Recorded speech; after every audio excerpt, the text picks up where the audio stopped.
असीम वकार साहब, मैं आ रही हूं। असीम वकार साहब से मैं सवाल पूछना चाहती हूँ। वक्त के जेपीसी पर ओवैसी साहब भी थे।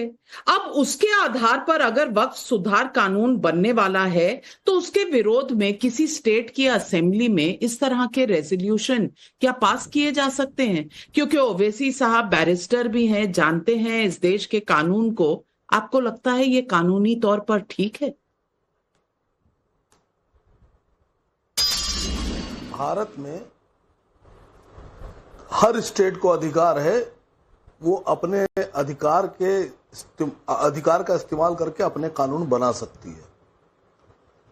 हर स्टेट अपना कानून बना सकता है, अपने जियोज वो अपने असेंबली में पास करा सकते हैं। तो बन रहा है तो बनने दीजिए। देखिए, अभी उत्तराखंड में यूसीसी लागू किया उन्होंने, उत्तर प्रदेश में लागू नहीं हुआ, उत्तराखंड ने लागू कर दिया। अभी भारत देश में भी लागू नहीं हुआ है यूसीसी, लेकिन उत्तराखंड ने लागू कर दिया। उनका अधिकार है, क्षेत्रीय प्रांतीय अधिकार, उसको आप क्यों छीनना चाह रही हैं नाविका जी? ये उनका अधिकार है, ये आपका अधिकार नहीं। उन्हें करने दिए, मुख्यमंत्री के पास इसका पावर है। लेकिन जो जरूरी बातें थी वो मैं आज नोट कर रहा था। पहली बार सुधांशु जी बोल रहे थे कि मैंने नोट किया। सुधांशु जी ने कहा कि धर्म के आधार पर आरक्षण नहीं हो सकता। सुधांशु जी, भारत के संविधान में लिखा है कि दलित अगर हिंदू होगा तो उसको आरक्षण का लाभ मिलेगा, लेकिन अगर दलित मुसलमान होगा तो उसको आरक्षण का लाभ नहीं मिलेगा। ये धर्म के आधार पर है। ये मैं नहीं बोल रहा, ये देश का संविधान कह रहा है कि धर्म के आधार पर अगर हिंदू है तो मुसलमानों में जात पात है क्या? आपने एक बात बड़ी मजेदार कही सर, मुस्लिम में दलित कहां होता है? बिल्कुल है मैडम, हमारे क्या। देखिए सर, अगर नहीं होता तो आपको लिखने की क्या जरूरत थी? आप सब तो बराबरी का मजहब खत्म क्यों लिख रहे हैं सर? बात तो सुनिए, पूरी बात तो आ जाने। मैंने आपकी बात पूरी सुन ली सर, सही गलत अच्छी बुरी जो आपने बोली। अब मेरी बात ही तो सुन लीजिए सर। आपने कहा कर्नाटक में गाय काटी गई।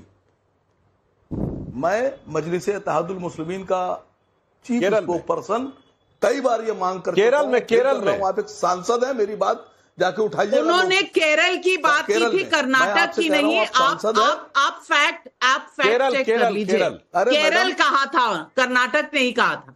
अरे मैडम, केरल मैडम अपनी, अरे मेरा वक्त ना लीजिए। केरल ही सही, केरल सही।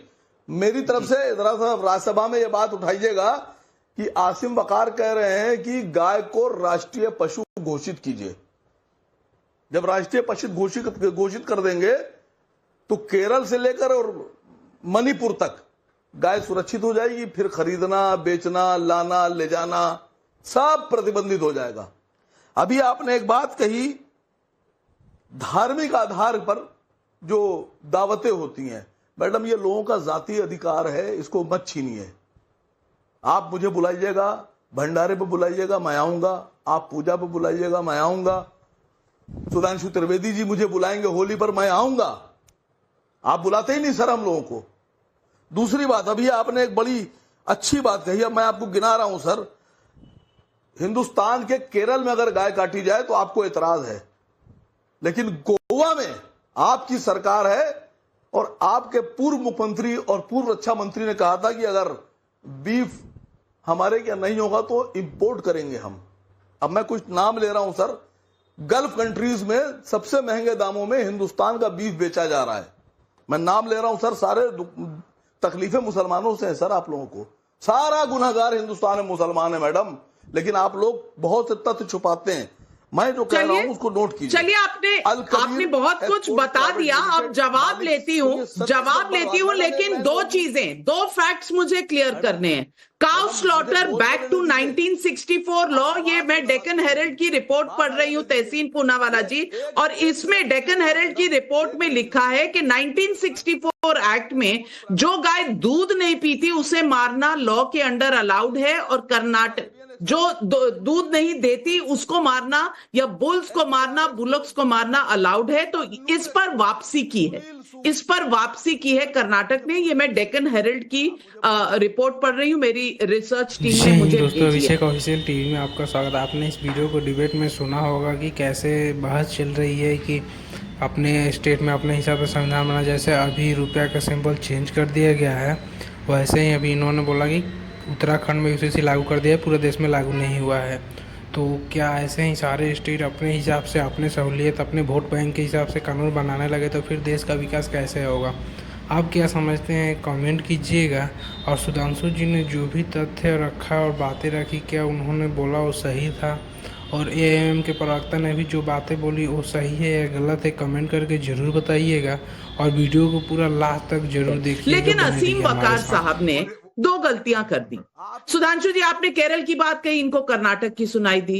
अब ये कह रहे हैं अगर राष्ट्रीय पशु आप गाय को बोल देंगे तो पूरे देश में हो जाएगा। लेकिन आप कह रहे हैं कि संवैधानिक तौर पर वक्फ जब सरकार सेंटर की कर रही है तो कोई और स्टेट इस पर कुछ नहीं कर सकती, सेंटर का लॉ जो है वो प्रिवेल होगा। वो इनकी बात समझ में नहीं आ रही। वो कह रहे राज्यों को हक है।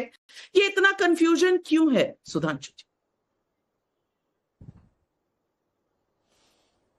देखिए, कोई भी दर्शक समझ सकता है, बहुत साफ साफ संविधान में लिखा है, केंद्र के कॉन्ट्रडिक्शन में कोई भी राज्य अपना वो नहीं बना सकता। भाई ये बताइए, क्या यूसीसी संविधान के खिलाफ है? मैं पूछ रहा हूं, ये तो संविधान के नीति निर्देशक तत्वों में, डायरेक्टिव प्रिंसिपल्स में लिखा है। एक नहीं, एक दर्जन बार सुप्रीम कोर्ट और हाई कोर्ट इस पे कह चुके हैं। आप ये बताइए, केंद्र के किस लॉ के खिलाफ है और कहां पर ये उत्तराखंड में लिखा है कि केंद्र के लॉ को हम नहीं मानेंगे? जैसे सीएए के खिलाफ ने किया, उन्होंने कहा केंद्र का कानून के खिलाफ। आज जो कर्नाटक विधानसभा ने शब्द प्रयोग किया है केंद्र के कानून के खिलाफ, अगर आप केंद्र के कानून के खिलाफ शब्द बोलते हैं तो सरासर असंवैधानिक है। फिर बीच में बोलने लगे आप। अभी आप हमसे कह रहे थे बोलने दीजिए, जैसे ही फैक्ट पे कमजोर पड़ते हैं सर बीच में। सर आपसे मैंने जय सवाल पूछा गाय पर, आप क्यों नहीं जवाब दे रहे? मैं बताना चाहता हूं साहब, अरे भाई पूरी बात तो सुनिए। अरे भाई एक एक करके आपने दर्जन भर सवाल पूछे तो एक एक करके जवाब दे रहा। अब आ रहा हूं पॉइंट नंबर 2।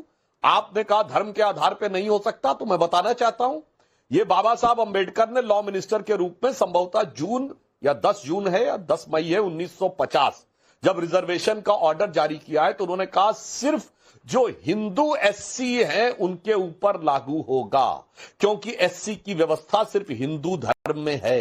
देखिए क्या गजब ये लोग हैं। वैसे तो इस्लाम बराबरी का मजहब है, मगर हमारे यहां एससी होते हैं। एससी आपके यहां कैसे होते हैं भाई? अगर आपके यहां एससी हैं तो जिन हिंदू धर्म शास्त्रों के आधार के ऊपर उनको एससी माना गया, वो मानते हैं आप उसको? मतलब चित भी मेरी, पट भी मेरी। और फिर मैं कहना चाहता हूं, संविधान पे डाका तो आप लोगों ने डालने की कोशिश की। जब सच्चर कमेटी में यह लिखा गया कि मुस्लिम एससी को भी मिलना चाहिए, तो पहली मुझे बात साफ किया जाए कि इस्लाम वो जात मानता है और वही जात मानता है जो हिंदू थे। तो फिर तो घर वापसी के आधे घर में खड़े हो, ये बोल दो भाई। ये एक पांव तो घर बहुत बड़ी बात कह रहे हैं। पब्लिक भी सवाल पूछ रही है। अनिल का पंजाब से सवाल है, राम मंदिर जाने में अखिलेश यादव को कौन से सम्मान की कमी थी जो नहीं गए? सुरेंद्र नाथानी का धनबाद से सवाल है, क्या ऐसा नहीं लग रहा कि एक समुदाय का वोट लेने के लिए कई दलों में होड़ मची हुई है? ये सिलसिला कहां थमेगा? संजय मिश्रा भदोई यूपी से पूछ रहे हैं, प्रभु श्री राम का मंदिर सिर्फ हिंदुओं का और रमजान सबका, ये किस तरह की विचारधारा है? मंजुला का नोएडा से सवाल है, 2014 में एंटनी रिपोर्ट में कांग्रेस को तुष्टीकरण पॉलिटिक्स पर सावधान किया गया था, लेकिन कांग्रेस क्यों वही गलती बार बार करती है? और आज हमने एक पोल भी किया व्हाट्सएप, एक्स और यूट्यूब पर। हमने जनता से आज इस डिबेट को लेकर सवाल पूछा। हमने पूछा, वक्फ बिल के खिलाफ रेजोल्यूशन कांग्रेस का अधिकार या सांप्रदायिक राजनीति? 12,000 लोगों ने जवाब दिए। अधिकार है 10% लोग, दोस्तों ये डिबेट टाइम्स नव भारत की स्टूडियो में रिकॉर्ड किया गया है। नाविका कुमार चीफ एडिटर आए हुए लोग हैं सुधांशु द्विवेदी, तहसीन पूनावाला, राजकुमार भाटिया, असीम वकार, मोहम्मद फैज़ खान, ये सारे लोगों ने अपनी अपनी बातों को रखा और यहीं पे इन्होंने इस बातों को भी रखा कि गाय माता को कैसे काटा जाता है, उन्हें राष्ट्रीय पशु घोषित कर दिया जाए तो उनकी कैसे हिफाजत हो सकती है। तो इस बातों से आप क्या तथ्य रखते हैं कमेंट कीजिएगा और हमारे वीडियो देखने के लिए आपका बहुत बहुत धन्यवाद। मिलते हैं अगली वीडियो में, तब तक के लिए जय हिंद जय भारत।